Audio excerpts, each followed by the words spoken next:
Bab 1879. Bagaimanapun, meskipun kekuatan spiritualnya sangat kuat, jauh melebihi rata-rata peramal Taois, meskipun kekuatannya kuat, kekuatan spiritual dari alam harmoni setengah langkah masih agak tidak kompeten. Chen Ye menggerakkan pergelangan tangannya, dan lebih dari selusin pil obat untuk memulihkan kekuatan spiritual dan menyembuhkan luka tidak masuk ke pintu masuk, yaitu, tubuh ilahi abadinya sangat kuat, sehingga dia bisa pulih dalam metode meridian yang hampir menghancurkan diri sendiri ini. Pada saat ini, Tianling, matanya akhirnya kehilangan ketidakpeduliannya, dia tampak sangat bermartabat, Xiu Mei sedikit mengernyit, mengangkat pedangnya di depan dadanya, dan menatap Chen Ye. Dia tidak menembak karena dia mengumpulkan kekuatan, dan niat pedangnya terus-menerus mengembun. Namun, meskipun demikian, dia masih tidak memiliki kepercayaan diri untuk mengalahkan Chen Ye dengan satu pedang. Trik pedang yang dia gunakan dengan arai 4 roh tadi tidak dapat mengalahkan Chen Ye. Pada saat ini, wanita ini, yang selalu sedingin dan acuh tak acuh seperti embun beku dan salju, mau tidak mau merasa sedikit tidak berdaya. Karena, dia tidak tahu, di depan pria yang terlihat sangat jahat ini, seolah-olah dia tidak akan pernah jatuh, apa artinya dia harus menjatuhkannya. Chen Ye memandang Tianling, mengangkat pedang Gorfin dan hendak memulai, tetapi pada saat ini, di gedung yang hampir sepenuhnya runtuh, seberkas cahaya tiba-tiba naik dan melesat ke arah lokasi Tianling. Chen Ye mengerutkan kening, dan melihat bahwa Chen Xin, tuan muda Tianlingzong, telah jatuh di samping Tianling.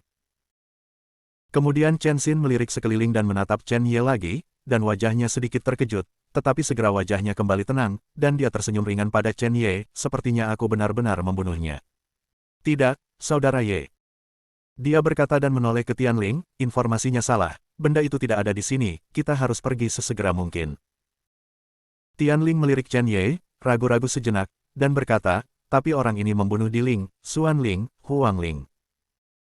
Chen Xin berkata dengan acuh tak acuh, orang-orang itu semua dapat diganti, mengapa repot-repot? Terlebih lagi, bahkan jika Anda dan saya bergabung untuk mengalahkan saudara Ye, kami pasti akan membayar harga yang mahal.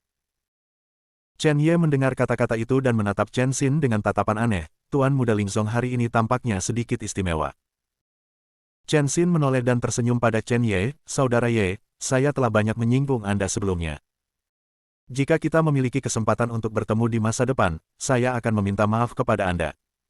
Ngomong-ngomong, nama saya bukan Chen Xin. Nama asli saya adalah Ji Xuan. Juga, hal ini untuk meminta maaf padamu. Terimalah. Akan ada periode nanti. Setelah mengatakan itu, dia menarik Tianling dan berubah menjadi sinar cahaya yang melesat ke langit, bumi dan bebatuan yang terus-menerus runtuh di atas gua hancur berkeping-keping oleh sinar cahaya. Chen Ye menatap punggung Ji Xuan, matanya berkedip sebentar, dan akhirnya, kilat menyambar ke seluruh tubuhnya dan pergi ke arah yang berlawanan. Alasan mengapa dia tidak memindahkan si pembunuh adalah karena dia tidak punya waktu untuk melakukannya dengan mereka berdua.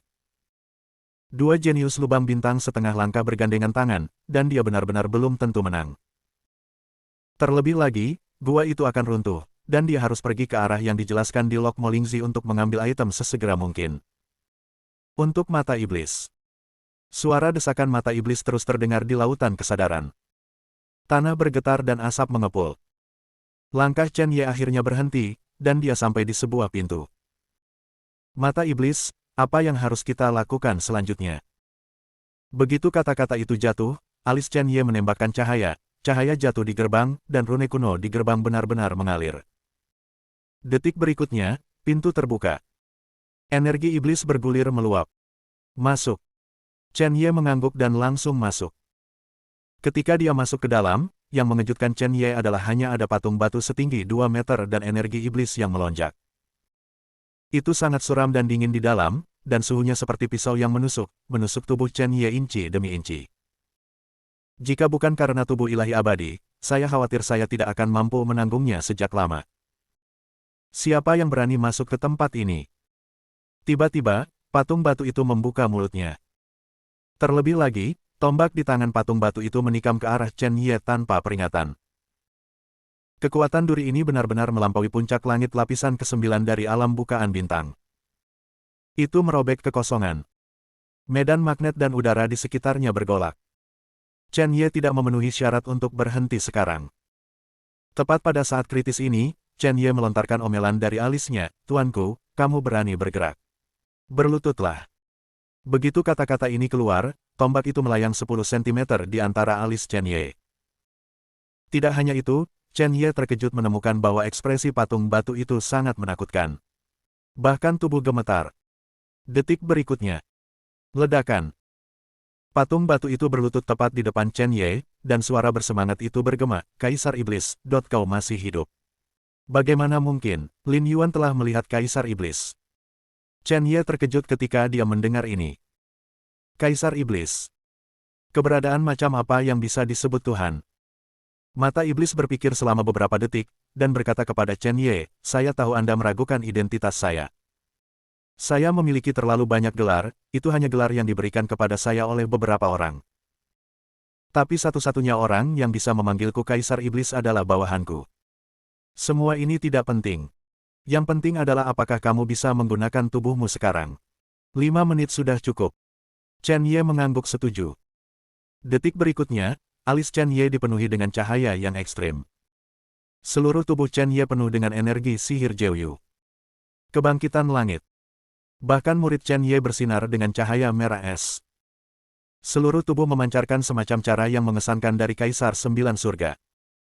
Chen Ye meletakkan tangannya di belakang punggungnya, menatap patung batu yang berlutut dan berkata, "Kamu menjaga barang-barang iblis." Patung batu tidak berani menatap Chen Ye, dan berkata dengan hormat, "Kaisar jahat, itu benar. Roh-roh iblis tetap di sini, saya akan membakar dan mengolah dengan batu ajaib sebagai pengorbanan, dan melindungi mereka selamanya. Lawan dengan satu pukulan kuat dan hancurkan tempat ini." Berbicara tentang ini, patung batu itu ragu-ragu selama beberapa detik, dan kemudian berkata, "Kaisar Iblis, karena kamu sudah kembali, mengapa kamu tidak pergi ke Jiuyu dan ras iblis? Jiuyu dan ras iblis membutuhkan tuanmu.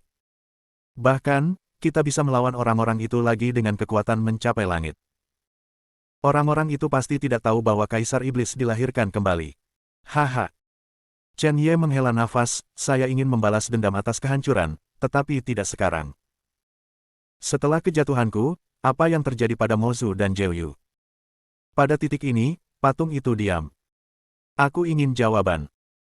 Patung batu itu mengangkat kepalanya, melirik Chen Ye, dan berkata, "Kaisar Iblis, alasan mengapa saya ingin Anda pergi ke Jiuyu dan ras iblis adalah karena tanah yang dulunya adalah iblis telah dihancurkan. Pertempuran kuno itu mengguncang langit rusak parah, dan mimpi buruk melahap benua Lingwu. Selama sebulan penuh, kami akhirnya menerima berita tentang jatuhnya Kaisar Iblis. Setelah itu, alam iblis dari benua Lingwu berada dalam kekacauan. Banyak orang ingin mengendalikan ras iblis dan Jiuyu, tetapi mereka menemukan bahwa mereka tidak memiliki kekuatan Kaisar Iblis sama sekali." Bab 1880. Domain iblis berantakan, terus-menerus membelah, dan Jiuyu juga benar-benar tertutup, tidak bertanya tentang dunia luar. Banyak orang dari ras iblis meninggalkan wilayah iblis dan membentuk sekte mereka sendiri di 4 wilayah benua Lingwu, timur, barat, utara, dan selatan. Bahkan, banyak bawahanmu yang ditindas dengan kejam oleh binatang itu. Bahkan putrimu terjebak di lautan sihir. Mendengar ini, Chen Ye melonjak dengan niat membunuh yang mengerikan, dan energi iblis yang tak ada habisnya bahkan membentuk 100 hantu. Segala sesuatu di sekitar seperti neraka. Bahkan seluruh ranah rahasia kompetisi Rising Dragon bergetar. Dan pemuda tampan yang membuka dunia rahasia ini dari luar memuntahkan darah di tempat. Siapa yang bisa menahan murka Kaisar Iblis? Pria kuat yang tak terhitung jumlahnya dari dunia luar bergegas menuju pemuda tampan itu. Mereka tahu bahwa pemuda ini memiliki identitas yang mulia. Jika Anda terluka di sini, akan merepotkan bagi orang-orang di belakang pemuda untuk dimintai pertanggungjawaban. Binatang buas itu adalah Jun Mo Chen. Suara Chen Ye tiba-tiba menjadi tenang. Patung batu itu mengangguk, "Kaisar Iblis, tepatnya. Aku mengerti." Chen Ye hanya meludahkan 4 kata ini. Tapi di mata patung batu, keempat kata ini mengerti sesuatu. Kaisar Iblis marah. Kemarahan yang tenang ditakdirkan untuk mengantarkan badai mengerikan di benua Lingwu dan domain iblis. "Di mana barang yang ditinggalkan oleh Mo Lingxi? Serahkan padaku," kata Chen Ye. Patung batu itu bukan omong kosong, dia berdiri dan mengepalkan jarinya, dan tanahnya benar-benar retak. Bahkan ada kotak tua berwarna hitam. Waktu telah tiba. Mata iblis tahu bahwa itu tidak dapat lagi menempati tubuh Chen Ye, jika tidak, itu pasti akan berdampak pada Chen Ye. Energi iblis yang tak ada habisnya mengalir ke alisnya. Mata iblis berkata kepada Chen Ye, yang telah pulih, singkirkan kotak itu. Juga, Chen Ye, bisakah aku menanyakan satu hal padamu? Chen Ye secara alami mendengar percakapan antara keduanya, dan berkata, apakah kamu ingin aku pergi ke alam iblis?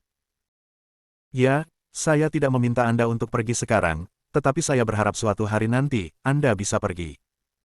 Saya bersedia membayar harga untuk ini.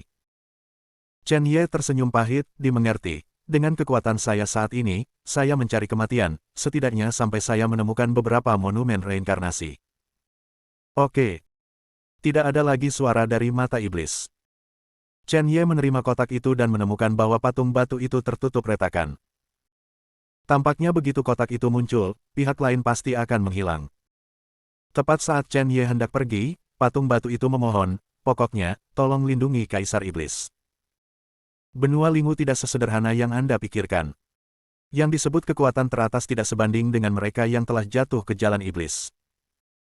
Mereka membuat permainan untuk mengendalikan segalanya. Berkolaborasi dengan Tao Surga dan jadilah anjing Tao Surga. Istana Kekaisaran Dingin Ekstrim menentangnya, dan Istana Kekaisaran Dingin Ekstrim menghilang dalam semalam. Kaisar Iblis keberatan, dan dia jatuh ke dalam pertempuran kuno itu. Meskipun saya tidak tahu nama Anda, saya harap Anda harus hidup. Chen Ye mengangguk, melakukan setiap langkah, dan menghilang sepenuhnya. Tempat ini akan runtuh.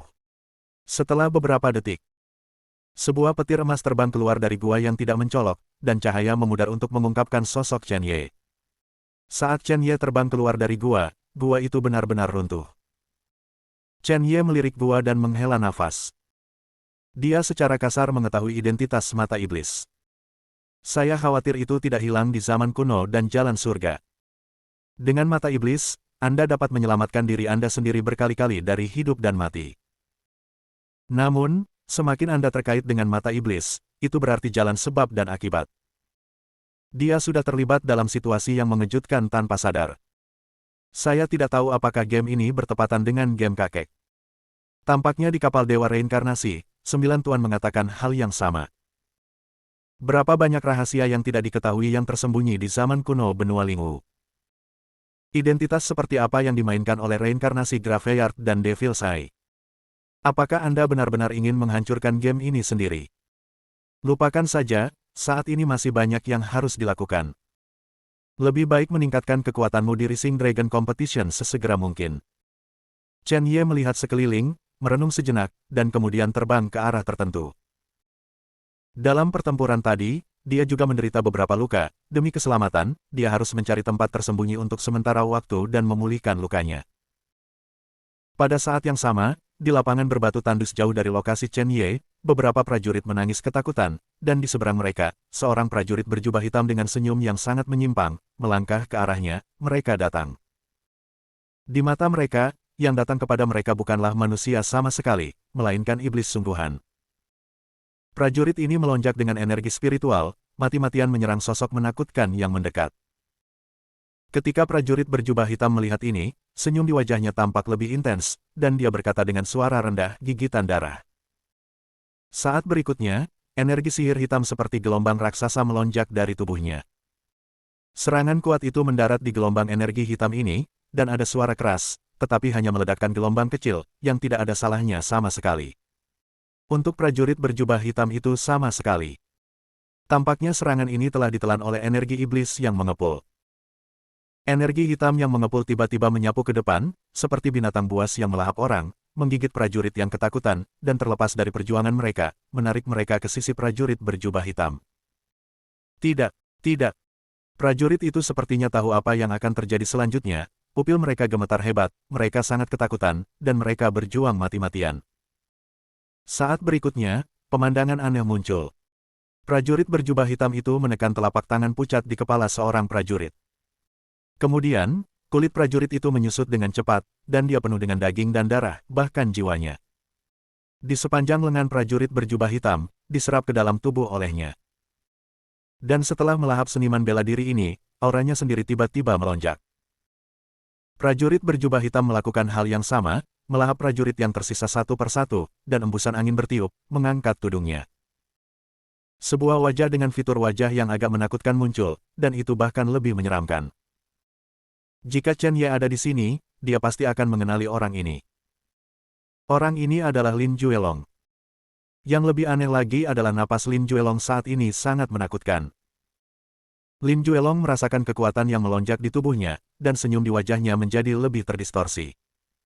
Di matanya yang benar-benar kehilangan kemanusiaannya, nyala api balas dendam menyala. Tidak cukup, tidak cukup. Gumam Lin Juelong, aku harus melahap lebih banyak lagi.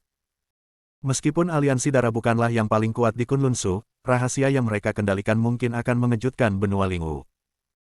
Ya, ini jenius yang berpartisipasi dalam Rising Dragon Competition benar-benar enak. Dia menjulurkan lidahnya dan menjilat bibirnya, menunjukkan sedikit mabuk, dan segera ekspresinya berubah suram lagi, dan dia menyeringai dan berkata pada dirinya sendiri, Chen Ye, tunggu aku menelan lebih banyak jenius, dan dapatkan apa yang diinginkan Istana Jiwa. Saya akan menemukan Anda dan membuat Anda merasakan sakit yang sebenarnya.